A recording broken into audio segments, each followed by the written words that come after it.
자, 이제부터는 이 워싱턴 선언의 후폭풍에 대한 얘기를 좀 해볼 건데, 중국이 먼저 가장 열받아서 바로 몰아붙이고 있습니다. 일단 그 언론에 잘 안 나오는데 우리 대사 초치했어요, 중국에서. 이와 관련해서.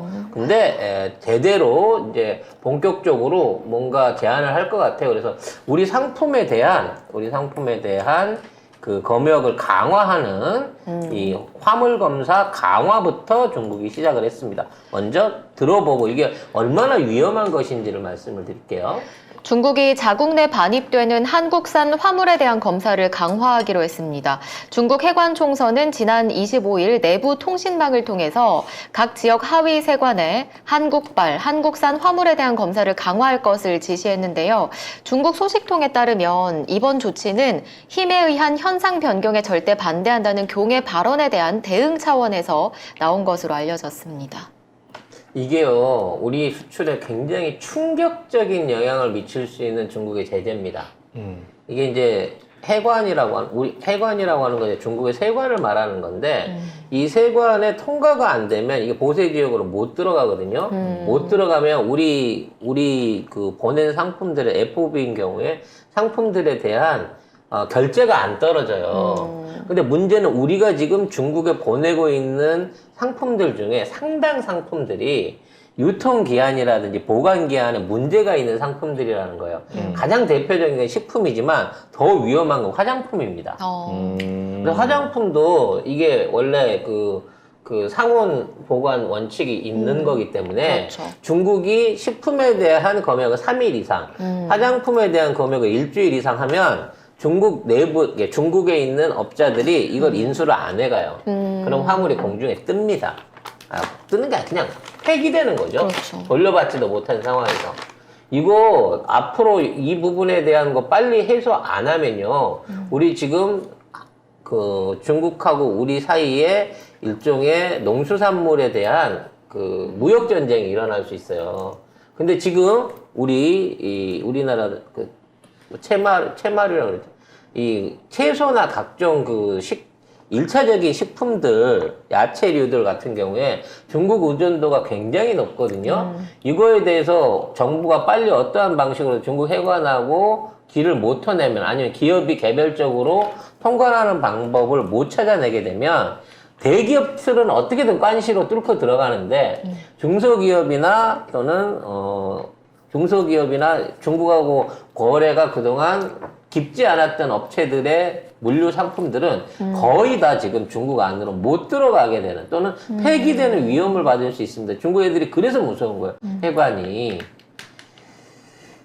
지금 이게 시작에 불과한 건데 지금 그렇지 않아도 그다음 중국하고의 그 무역 적자가 엄청나게 지금 늘어나고 있는 상황인 거거든요. 한중 수교 이후 최대치까지 늘어났다고 합니다. 네, 대중국 수출 규모가 1년 전보다 28.2%나 감소했습니다. 한중 수교 이후 최대 무역 적자 폭인데요. 대중국 수출 규모 순위도 2위였었는데 5위로 내려갔습니다. 지금 대한민국이요, 10대 경제 강국이잖아요? 10대 경제 강국인데, 무역 수지로만 따지면, 우리나라가 북한이 80매디예요. 우리나라가 전 세계 138위 수준의 엄청난 무역 적자를 내고 있습니다. 북한보다 떨어지네요. 438억 달러 가까운 무역 적자를 지금 만들어내고 있거든요. 지금 반도체 부진의 수출 7개월 연속 적자, 그 다음에 무역 수지가 14개월 적자입니다.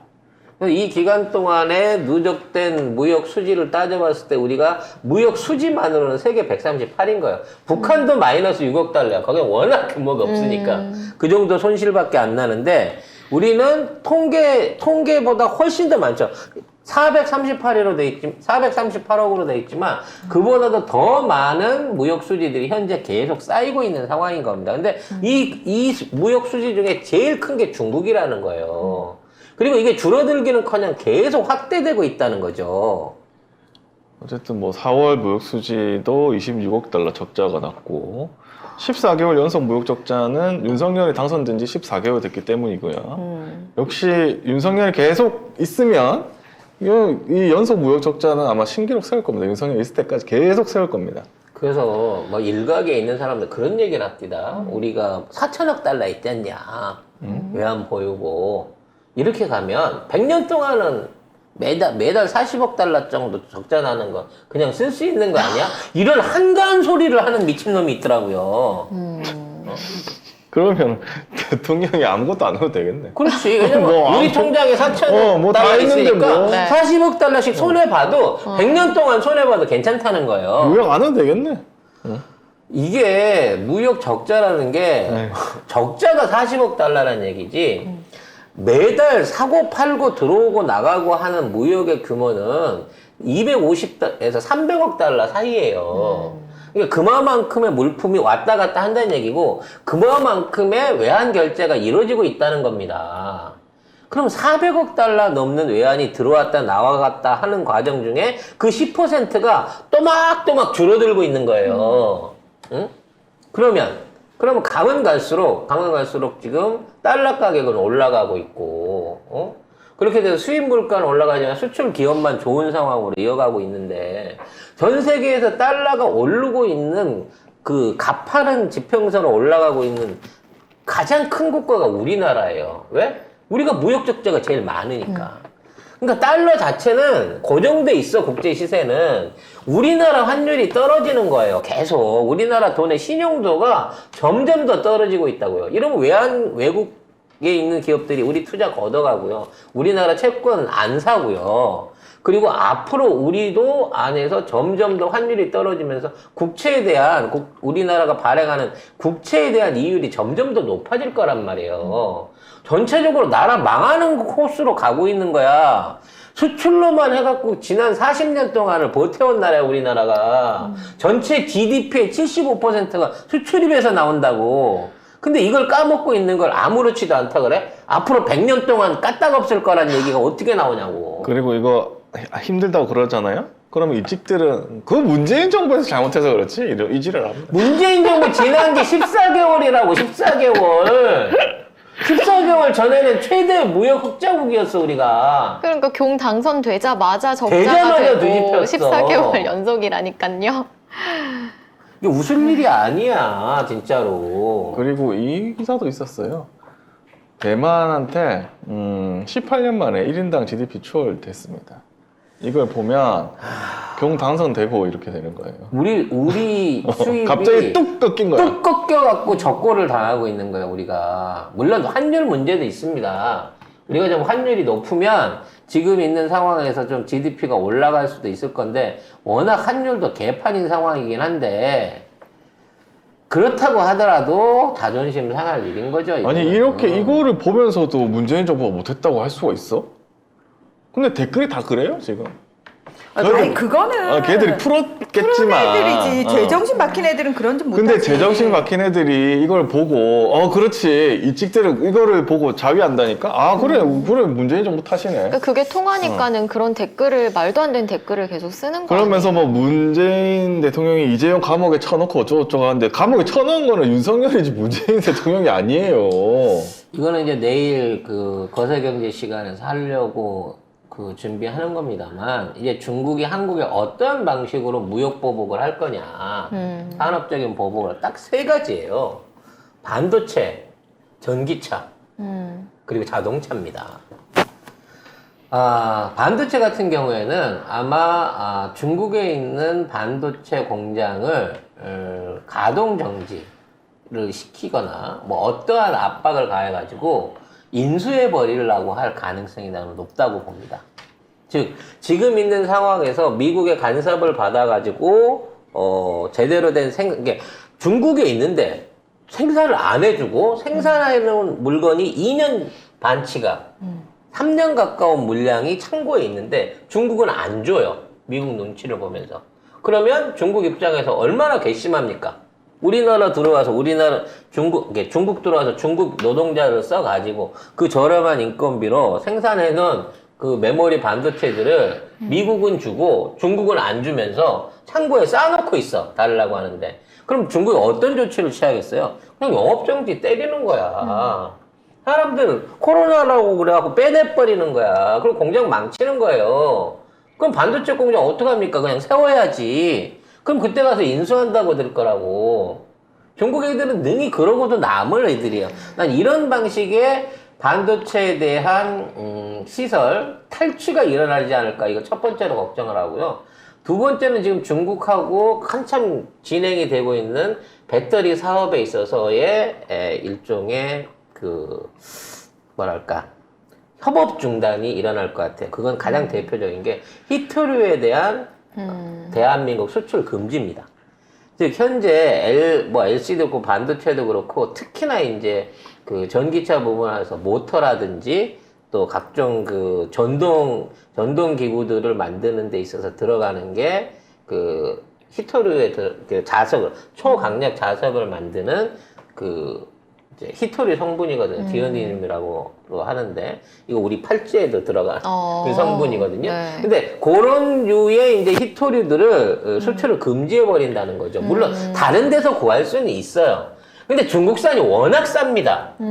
워낙 싸기 때문에 이 정도의 금액으로 구할 수 있는 게 다른 나라에서 구한다고 하면 가격 경쟁력이 형편없이 떨어지게 된다는 거죠. 그것 때문에 전 세계에 나가 있는 우리나라 해외 반도체 공장들이 굉장히 수익성에서 어려움을 얻을 수밖에 없고, 따라서 반도체 가격이 전 세계적으로 출렁할 수 있는 위험성이 있다는 거죠. 마지막으로 제일 위험한 거는 한국이 운영하고 있는 전기차들, 중국 안에 있는 각종 전기차와 전기 그 배터리들에 대해서 리콜을 걸어버리는 거예요. 화재 위험이라든지 아니면 폭발 위험 이런 걸 걸어갖고 리콜 하라 그래갖고 다 제껴버리는 거죠. 그래서 굴러가고 있는 한국제 배터리를 집어넣었던 옛날 차들, 중국의 차들이라든지 한국의 전기 저장 시설이 돼 있는 게 우리 대용량 배터리로 건물에 전기 저장 시설 해놓은 것도 굉장히 많이 들어가 있거든요. 태양열 발전소도 큰 건물에도 있고, 이런 거에 대해서 일제 점검을 해갖고 리콜을 때려버리게 되면 거기에 대한 거를 전부 다 물어내야 되는 상황이 생긴다는 거죠. 그리고 이 피해액이 어마어마해집니다. 근데 이 모든 거를 말 한마디로 법 규정 하나로 할 수 있는 게 중국이란 말이에요. 그러면 우리나라가 그나마 앞으로 미래에 먹고 살만하다라고 버틸 수 있는 게 배터리, 전기차, 그 다음에 반도체인데 이걸 중국에 밑보여서 한 번에 날려버릴 수도 있는 위험이 있다는 거거든.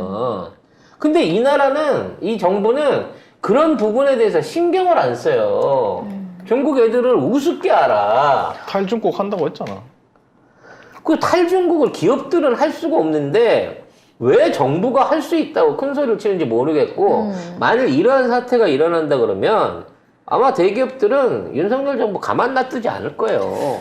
그리고 더 저는 사실 지금 눈여겨보고 있는 부분 중에 가장 걱정되는 부분이 뭐냐면은, 최근에 지난달 말에 중국 전인대 상무위원회에서 그 간첩 활동의 범위 자체를 상당히 확장시킨 반간첩법이라는 걸 통과를 시켰어요. 이것 때문에 외국 기업들 그냥 압수수색 계속 들어갔거든요. 근데 그 기업들 입장에서는 그 이후 더 피해가 커질 거를 우려해가지고 본인들이 부당하게 이걸로 압수수색을 당했고 반간첩법에 걸렸다라는 얘기를 강하게 저항을 하거나 항의를 못하는 상황입니다. 근데 저는 이거는 해외 주재원들부터 시작해가지고 다 걸려 들어갈 수 있는 거예요. 중국 정부가 얘 간첩이야 라고 규정만 하면은 그냥 간첩법에 다 걸리는 거거든요. 제가 봤을 때는 지금 중국에 나가 있는 우리 기업들, 그리고 우리 그 교민들에 대해서도 얼마든지 이것과 관련해가지고 걸릴 가능성 굉장히 크다고 생각합니다. 그러니까 말 그대로 간첩 행위가 의심만 되면 그냥 소지품, 전자기기 다 강제로. 그러니까 지금 우리나라 검찰이 참고인한테도 압수수색 들어가잖아요. 그거 똑같은 상황들이 중국 내에서 지금 벌어지고 있거든요. 아마도 그 타겟이 한국이 될 가능성이 굉장히 커졌습니다. 큰일 났네. 큰일 났어. 걱정스럽습니다. 진짜 큰일 났어. 근데 기업들 어쩌고저쩌고 니들이 뽑은 대통령이니까 니들이 감수하시고요. 대기업들 쳐맞는 거죠. 예, 쳐맞으세요. 쳐맞으라고요. 외교관들 쳐맞는 쳐 맞으세요. 이 네가 찍들 다 뽑았잖아요. 쳐맞아라 진짜 모르겠다. 아니, 이직들 이번에- 중심으로 이번에 미국 가갖고 당하고 오고도 그거 못 느꼈나? 못 느꼈잖아요. 못 느껴. 못 느낍니다. 그냥 못 걔들은 느낍니다. 몰라. 그냥 쳐맞고 돈 뺏기세요. 예. 우리는 아니. 왜 뺏기는지 알고 우리가 왜 쳐맞는지 일찍들은 알지만 이찍들은 본인이 쳐맞는지도 모르니까 그냥 쳐맞아. 쳐맞다가 죽으면 본인이 왜 죽는지도 모르고 죽어갈 테니까 그냥 그러고 살아. 대한민국에서 역대 어디 해외 순방을 하면서 4대 기업 총수에다가 122명대 숫자를 끌고 나간 적은 이번이 처음이에요. 그 사람들 도대체 뭐 하고 왔으면, 아니, 우리 4대 총수 얘네들은 뭐 어디 리셉션에 가서 무슨 바이든도 만나고 사진도 찍히고 했으니까 그렇다고 칩시다. 나머지 118명은 어디서 뭘 했는지 그분들 얘기 좀 들어보고 싶다니까? 그러면은 일찍도 처맞잖아요. 많은 분들이 그러잖아요. 저기 지금 1번 찍으신 분들은 이런 방송들을 통해 가지고 지금 국제 정세라든지 나라 돌아가는 거 정확하게 보고 계시잖아요. 그래서 우리는 용산 공원도 안 가고, 그렇죠? 조심할 수 있어요 우리는. 중국도 가지 마세요. 진짜로. 일본도 우리는 안 가잖아요. 우리는 최대한 몸살이면서 우리는 아니까 다 조심하잖아요. 근데 이 와중에도 일본에 미어 터진다고요? 그걸 일찍들은 저는 가지 않을 거라고 생각합니다. 1번 찍고 지금 상황이 어떤지 정확히 아시는 적어도 30-40%의 분들은 안 가신다고 생각합니다. 그러면 그 일본에 바글바글거리고 못 모르고 중국 여행 가는 사람들은 누구다? 못 모르고 우리 대통령 최고 하는 이찍들을 위주일 거라는 거였죠. 저는 비율적으로 봤을 때 이찍들이 훨씬 많을 거라고 생각합니다.